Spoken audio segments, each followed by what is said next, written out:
E nós seguimos com liberdade de opinião. Vamos agora direto a Brasília para conversar com o jornalista Alexandre Garcia. Alexandre, bom dia, boa quarta-feira, hein? Bom dia, Colombo. Vamos direto aos assuntos de hoje. Vamos lá, Alexandre. Quero lembrar aqui que nós estamos acompanhando aí em Brasília um encontro, assinatura de uma declaração conjunta do presidente da Câmara, Arthur Lira, do presidente do Senado, Rodrigo Pacheco, em que eles devem estabelecer afinidades entre as duas casas, determinar assuntos que podem ser discutidos ao mesmo tempo, concomitantemente, tanto no Senado quanto na Câmara. Isso estava marcado agora para 9 horas da manhã, nossas equipes aí em Brasília estão acompanhando, e às 9h30 eles devem levar o documento e vão, claro, se apresentar oficialmente ao presidente da República, Jair Bolsonaro, na condição de novos presidentes da Câmara e do Senado. Então, se pintar qualquer coisa, a gente vai até o Planalto ou até o Congresso, até para dar mais subsídio para os comentários do Alexandre aqui nesses próximos 20 minutos no Liberdade de Opinião, porque nós vamos começar, aliás, falando exatamente da Câmara dos Deputados. O deputado Arthur Lira, presidente, recuou... Perdão, Alexandre. Agora que eu vi o seu dedo levantado. Eu queria comentar o que você acabou de anunciar, né? Eles fizeram ontem 2 discursos, né? O presidente da Câmara e o presidente do Senado, em ambos falando em harmonia. Harmonia entre os demais poderes, principalmente a volta da harmonia entre a presidência da Câmara e a presidência da República. Mas também é necessária a harmonia entre eles, porque há tradicionalmente, usualmente, uma certa ciumeira de uma casa em relação à outra, quem é o dono do projeto, etc. e tal, né? Então isso é muito importante para que eles tenham primeiro a harmonia dentro de casa, depois a harmonia para fora. Hoje o presidente da República, eles vão ao presidente da República e o presidente da República vai lá às 16 horas na solenidade de início, né, da nova legislatura. Então está começando com harmonia, o que é um bom começo. Bom, nós estamos acompanhando aí em Brasília com as nossas equipes, então se pintar novidade, nós vamos até o Congresso ou ao Planalto.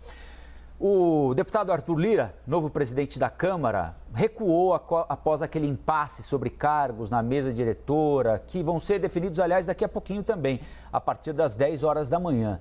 Os partidos de oposição, que estavam se julgando prejudicados pela anulação daquele registro do bloco de apoio à Baleia Rossi, foram ao Supremo Tribunal Federal. Então, o deputado Arthur Lira iniciou uma negociação com esses partidos para a repartição dos cargos mais importantes da casa, que, além da administração do dia a dia da Câmara, ajudam a definir a pauta, o que anda, o que não anda. Vamos ver o que disse o deputado Arthur Lira.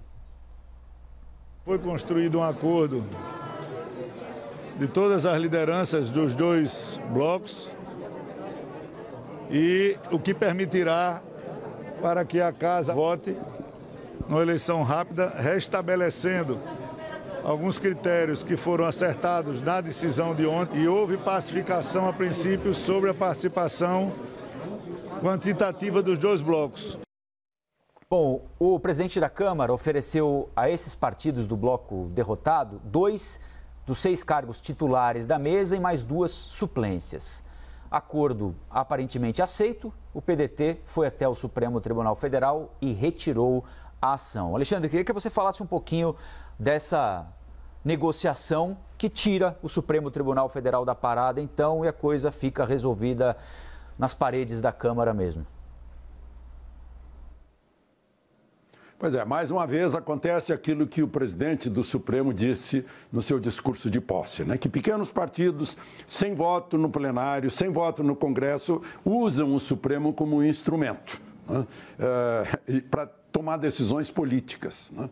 Imagina o Supremo, que foi feito para interpretar a Constituição, vai interpretar regimento interno de uma outra casa. Aliás, o seu próprio regimento interno do Supremo parece que foi superior à Constituição nesse caso aí do inquérito das fake news, né? Bom, mas aí já foi retirado, já estava com o relator Dias Toffoli, que já tinha dado 10 dias para o presidente Arthur Lira responder por quê. O presidente Arthur Lira, na verdade, não recuou, ele só tirou o bode. Ele botou o bode na sala porque ele não estava satisfeito com aquela organização, aquela distribuição da mesa. Aí tirou o bode e agora vão discutir, daqui a pouco. Daqui a uma meia hora vão começar a decidir. Por quê? Porque acho que, né, não falei com ele sobre isso, mas acho que o PT ia receber a mais importante das secretarias, que é a prefeitura de um município de 15 mil habitantes, que é a primeira secretaria da Câmara, e ele está conseguindo puxar o PT para uma secretaria. Ia ser prefeito. Agora vai ser o secretário de Turismo, né, ou secretário de Relações Humanas, ou secretário imobiliário. Né? A quarta secretaria cuida dos apartamentos funcionais, do auxílio moradia, a terceira secretaria cuida do ponto, das faltas, das licenças, a segunda secretaria cuida dos passaportes, das viagens para o exterior. Né? Então, é isso que vai ser decidido agora, depois das 10 horas, depois de uma jogada de põe o bode para tirar o bode, para discutir de novo um assunto que tinha sido discutido antes, sem muita participação, assim, no calor pré-eleitoral. Os novos presidentes da Câmara e do Senado querem começar a agenda pela votação do orçamento, que deveria ter sido votado no ano passado, o orçamento deste ano aqui, 21. Arthur Lira e Rodrigo Pacheco, como nós dissemos agora há pouquinho, estão juntos no Congresso para assinatura de uma declaração conjunta, evidentemente, e depois vão ao Planalto para se encontrar com o presidente Jair Bolsonaro. A equipe econômica do governo também já estabeleceu algumas prioridades. Vamos ver o que disse o presidente do Senado, Rodrigo Pacheco. Vamos buscar esse encontro com o presidente da República, vamos buscar esse encontro também com a equipe econômica do ministro Paulo Guedes, com o próprio ministro Paulo Guedes, para alinhar todas essas expectativas que se tem em relação à pauta econômica do Brasil. Pacheco e Lira devem anunciar a retomada da comissão que analisa o orçamento ainda nesta semana, né, um assunto urgente. E a equipe de Paulo Guedes, por sua vez, tem pressa, quer tocar reformas estruturantes, que, segundo Paulo Guedes, reformas ficaram paradas por causa do presidente da Câmara, Rodrigo Maia, de acordo com partidos que não queriam fazer avançar essas reformas, as privatizações também. O Planalto quer priorizar temas com impacto econômico. Tem lá o marco regulatório do gás, da cabotagem, das startups, uma série de assuntos para serem levados adiante. Nós estamos assistindo à inauguração de um novo momento na relação do Congresso com o Planalto, com a equipe econômica do governo, Alexandre, e que frutos isso deve render em médio ou curto prazo? Pois é, por causa de ambições pessoais, os interesses do país ficaram parados, né? Tanto que hoje é o 34º dia do ano e ainda não tem orçamento para este ano. É uma coisa incrível o que aconteceu lá por causa dessa tentativa de reeleição dos dois. Enfim, Paulo Guedes deve estar aliviadíssimo, porque finalmente tudo indica que as pautas vão andar. Os dois presidentes da Câmara e do Senado estão interessados em tocar as pautas, porque é o interesse do país, sobretudo, né? Não é o interesse do governo, é o interesse do país, no momento em que o país está afetado por uma pandemia. E pararam por interesses individuais. É uma coisa incrível, né? A falta de dedicação, de altruísmo, de patriotismo. Bom, então você falou aí marco, né? O marco das startups, tem marco do câmbio, tem marco da partilha do petróleo, tem marco do gás natural, tem de estabelecimento de teto de gastos, de funcionalismo, tudo sob a lei de responsabilidade fiscal. Tem orçamento, então nem falar, né? Já falamos. Vai ficar para o fim o que é mais complicado, pacto federativo, né? E essas questões aí de reforma administrativa. Reforma fiscal, reforma tributária pretende acabar com o manicômio tributário, facilitar a vida do pagador de impostos, os que sustentam o legislativo, por exemplo, né? Tem a privatização da Eletrobras, que está lá parada, tem a independência do Banco Central, a autonomia do Banco Central. Tem 9 projetos já aprovados no Senado que estão na Câmara. e 9 projetos que já foram aprovados na Câmara que estão no Senado. Tem 30 medidas provisórias, das quais 18 têm urgência. Então, está precisando de tocar a pauta. E é isso que eles vão fazer de agora em diante. Esse é o significado de harmonia entre poderes e entre as casas.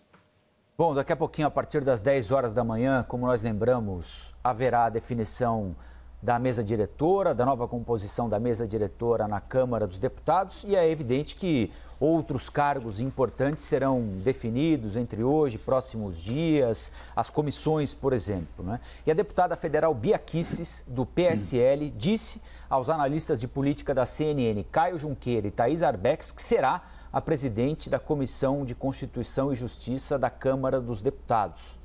Bia Kicis disse aos nossos analistas que, entre outros assuntos, quer instalar uma comissão para tratar do voto impresso, que é uma das bandeiras do presidente Jair Bolsonaro. Ela disse que será uma das prioridades também da agenda dela na condição de presidente da CCJ, desde que ela seja confirmada, como ela mesma afirmou, será.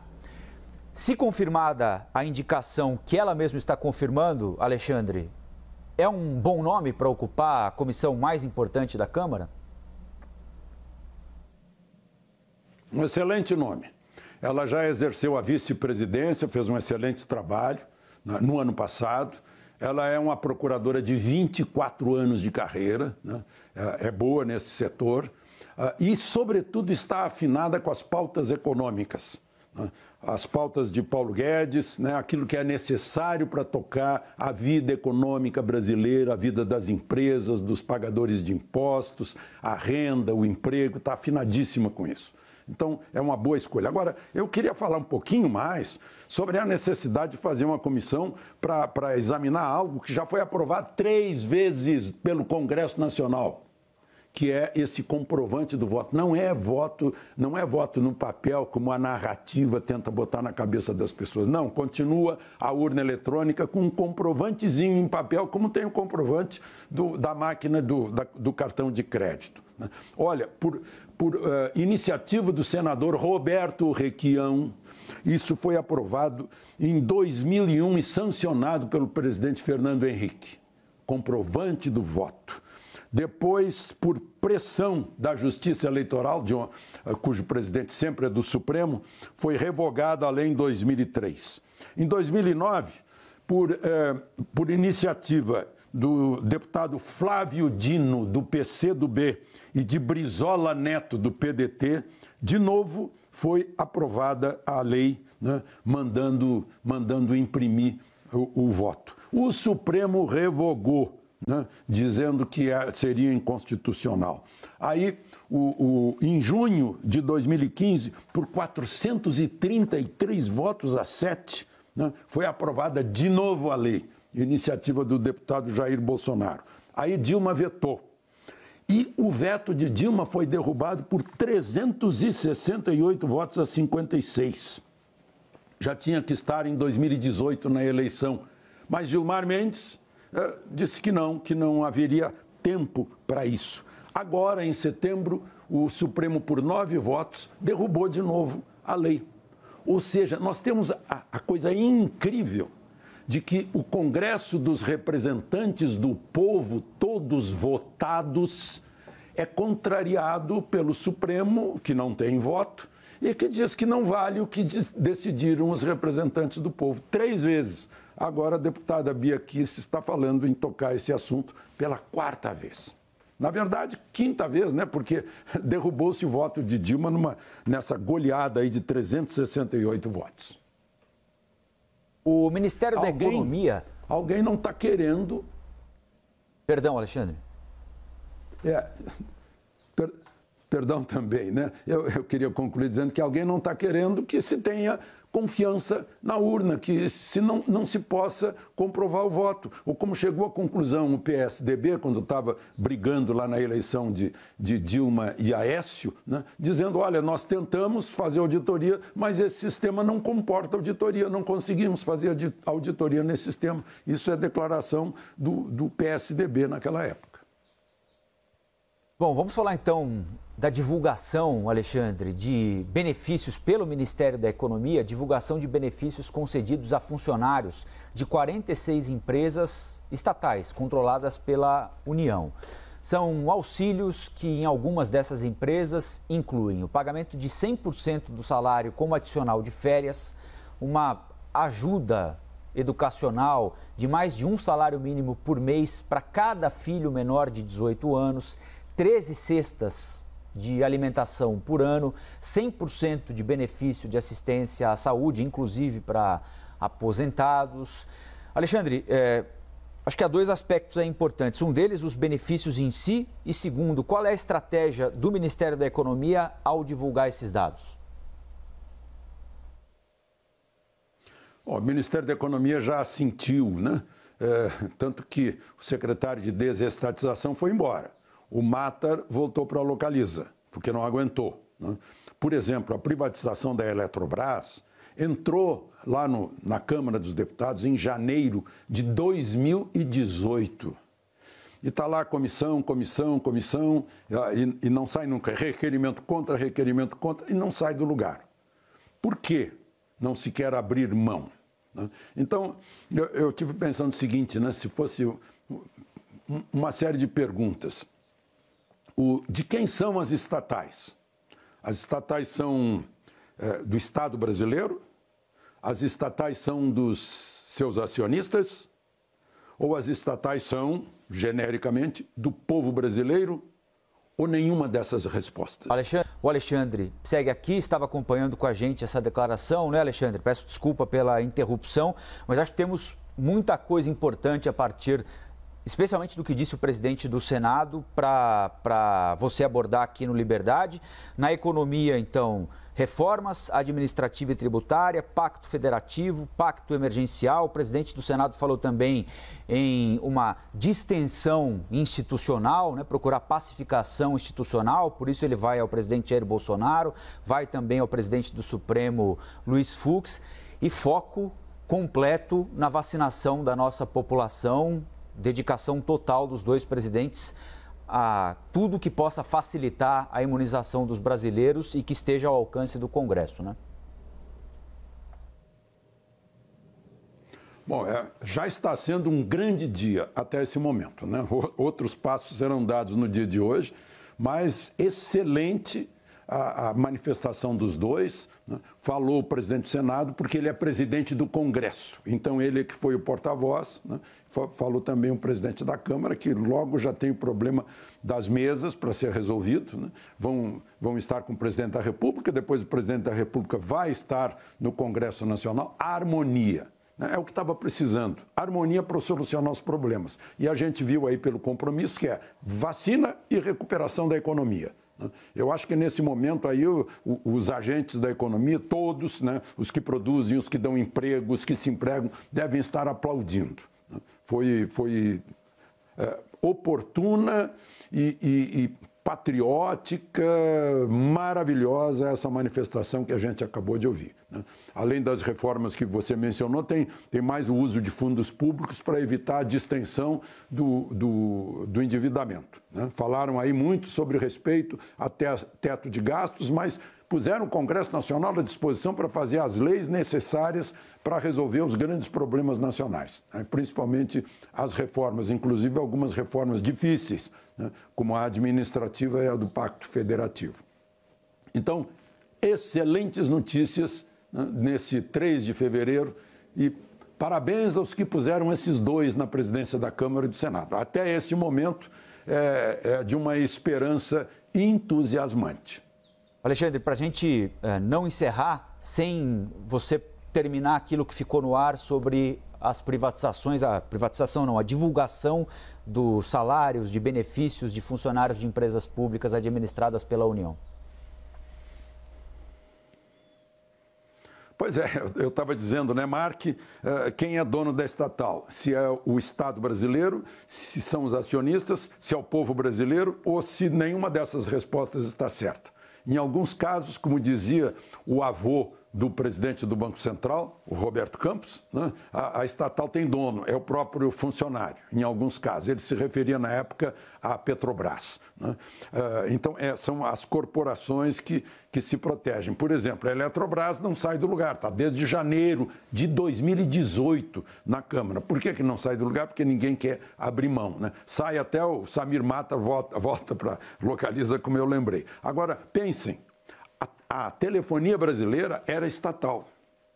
No momento em que deixou de ser estatal, todo mundo tem telefone. Antes, a linha telefônica a gente declarava no imposto de renda, era um bem raro. Declarava lá nos bens do imposto de renda. Siderúrgica só dava prejuízo, a siderúrgica estatal. Privatizou, a siderúrgica dá lucro.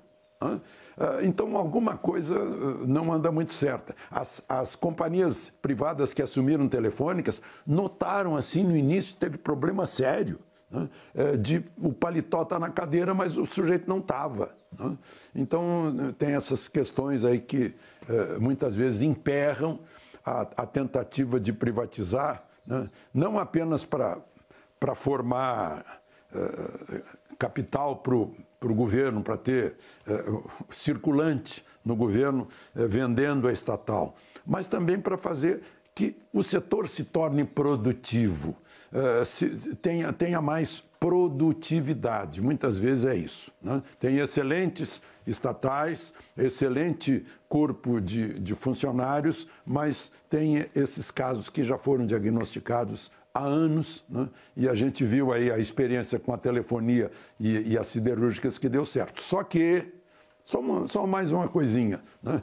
Temos que considerar que não foi exatamente uma privatização que se fez quando se passa para fundos de pensão de estatais e não realmente para o mercado privado. Aí, né? É isso que está se procurando fazer agora com aquele martelinho lá na Bolsa. Alexandre, muito obrigado. Foi bom tê-lo por aqui para nos ajudar a acompanhar ao vivo essa declaração importante dos presidentes da Câmara e do Senado. E nós voltamos a conversar amanhã, combinado? Combinado, harmonia entre poderes. Essa é uma das vias para soluções. Aproveitem esse dia tão interessante.